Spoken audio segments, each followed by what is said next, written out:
Bismillahirrahmanirrahim. Assalamualaikum warahmatullahi wabarakatuh.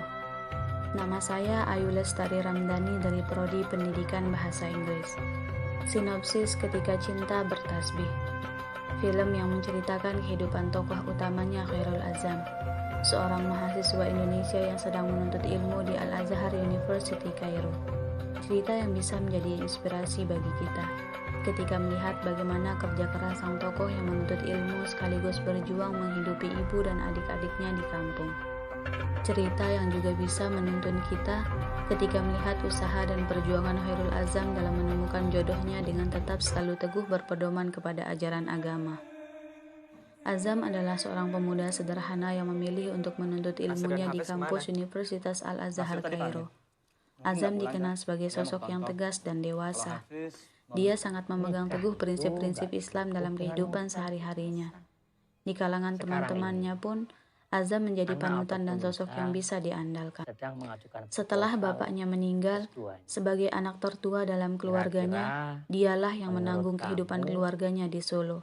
Oleh karena itu, selain sebagai mahasiswa, dia juga bekerja keras sebagai pembuat tempe dan bakso untuk menghidupi ibu dan adik-adik perempuannya di Indonesia, serta kehidupannya sendiri di Kairo. Bahkan, Azam rela meninggalkan kuliahnya untuk sementara dan lebih berfokus untuk mencari rezeki.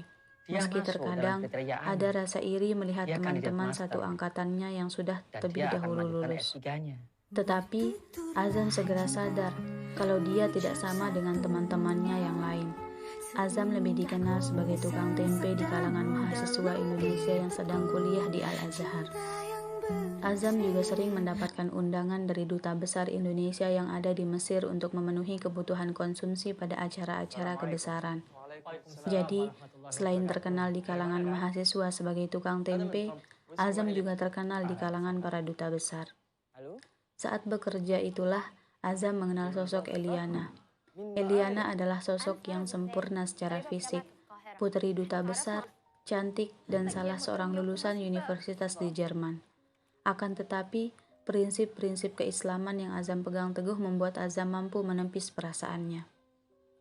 Saat bekerja juga, Azam secara tidak sengaja bertemu dengan Ana Altafunnisa. Dialah perempuan yang memikat hatinya dan hendak ia lamar.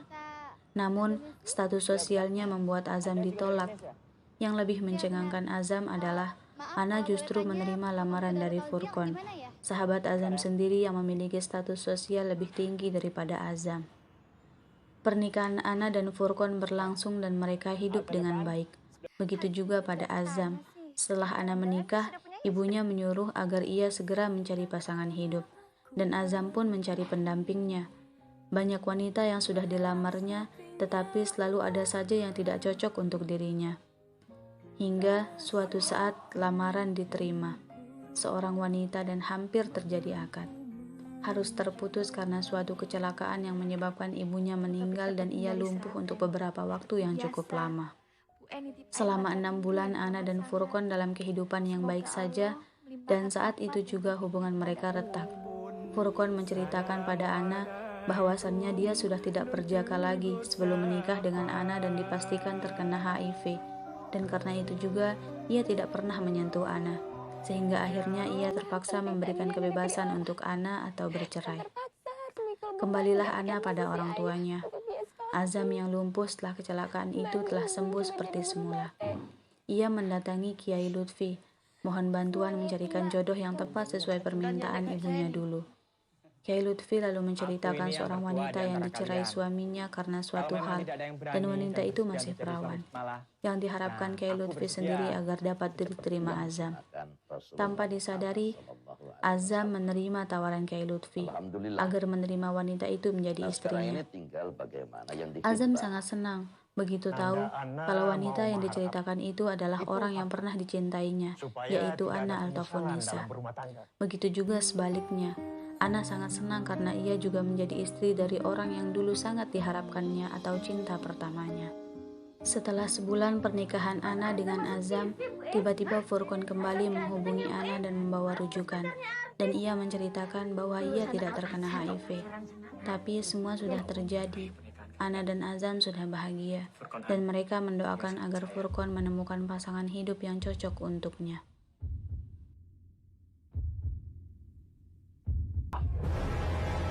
Ketika cinta bertasbih,